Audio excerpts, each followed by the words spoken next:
So, similar to talking about money, a lot of families don't end up having these discussions. They're not very transparent about what's going on with finances. It's a topic that everyone's kind of hiding behind closed doors Mhm. talking about. And I think something else that we're going to discuss today is a touchy subject for people, and a lot of people try to avoid talking about it, but it's so important when you're talking about leaving a legacy and building your own financial wellness in addition to having financial wellness for your future. So, can you discuss what it means to leave a legacy in regards to estate planning? So, an estate controls what happens to you, your property, your dependents, and your assets if you should become incapacitated or you die. An estate doesn't have to mean a mansion on several acres of land.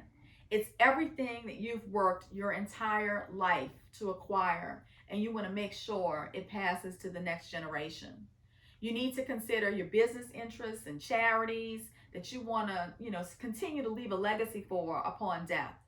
Make sure you identify, create, execute, sign, and fund your estate plan. That's your goal. And you need to revisit that estate plan every 5 years. The first issue that I always see a problem with when people come to our office is beneficiary forms. This is the most important, may not be the most important step to estate planning, but it is very important. People get divorced and they get remarried and they forget to change the beneficiary on their insurance policies and on their documents with work.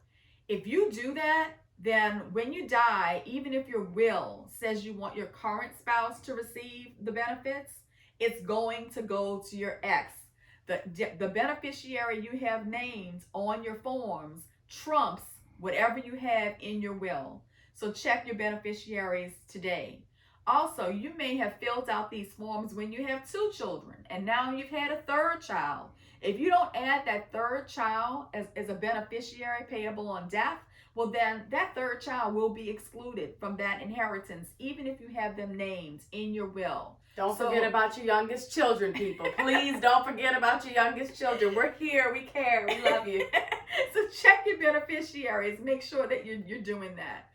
If you're a member of a union, you may have a cash benefit upon death, which will be payable to your beneficiaries. So make sure you're checking with your union and make sure that those forms are on point as well. Young people don't really think they need to estate plan, but one of the most horrendous things that happen when two parents die young is they have not put guardianship in place in their will. So a guardianship plan is usually inside the will and it designates who would legally take care of your child or your children if something is to happen to you. A guardian can enroll your kids in school, make medical decisions for them, make legal determinations, and when people get in a unforeseen accident that kills both parents, if they don't have something in the will stating who the guardian is going to be, these children can become wards of the state. So it's very important that you have that conversation between spouses and that you discuss that with the person who you want to designate as a guardian to make sure that they want to take on that level of responsibility. Your guardianship plan is very important if you are separated or divorced and you have some sort of stay away order in place with respect to the other spouse, some kind of restraining order in place. If you don't designate who you want the guardian to be in your will, then the other spouse will automatically get the guardianship of the child in your death. So the bottom line is it is very important to write a will. And a will documents and is a document that speaks for you when you depart the world.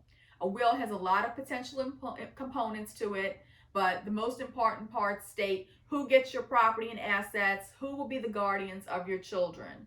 It appoints an executor, the person who's going to manage your affairs upon your death, and it appoints a trustee for your minor children's inheritance.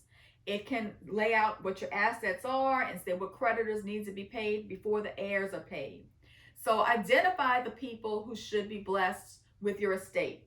If you own a business, You may not want to leave that business with your kids if your kids are not involved in that type of business. You may need to leave that business with a business partner, but stipulate that the proceeds of whatever you would receive out of the business would go to your heirs. So you may need to have a durable power of attorney in addition to having a will. Identify your property in your will and be very specific. Real estates, cars, stocks, bonds, mutual funds, insurance policies, CDs, jewelry, artwork. If you're unmarried, get a will. You don't know if your family members are going to honor that unofficial relationship when you die. You'll see life partners, who get thrown out of their homes because they were not specifically named in a will. This is a very touchy subject with a lot of people, but advanced directives are so important, like living wills. Advanced directives are instructions regarding your medical care, and they go into effect immediately if you are incapable of stating how you want your medical treatment handled. Unlike a will, a living will speaks for you in the event that you experience an advanced terminal illness or suffer a severe injury leading to permanent unconsciousness. This is where you stipulate if you want life-saving treatment, pain medication, resuscitation, a feeding tube, intubation, or should you pass, whether you want to be an organ or tissue donor. The risk of not making these things clear is that you put your loved ones and or doctors in charge of making those decisions for you. Doctors will be obligated to do everything to keep you alive, even if that's not what you wish for if you don't have a living will. So you need to designate an agent who knows what your wishes are and is willing to follow those wishes by putting together a living will. This is a very important appointment. In some states, you need to create a healthcare power of attorney to legally give power to someone to speak on your behalf. And this is equivalent to a durable power of attorney.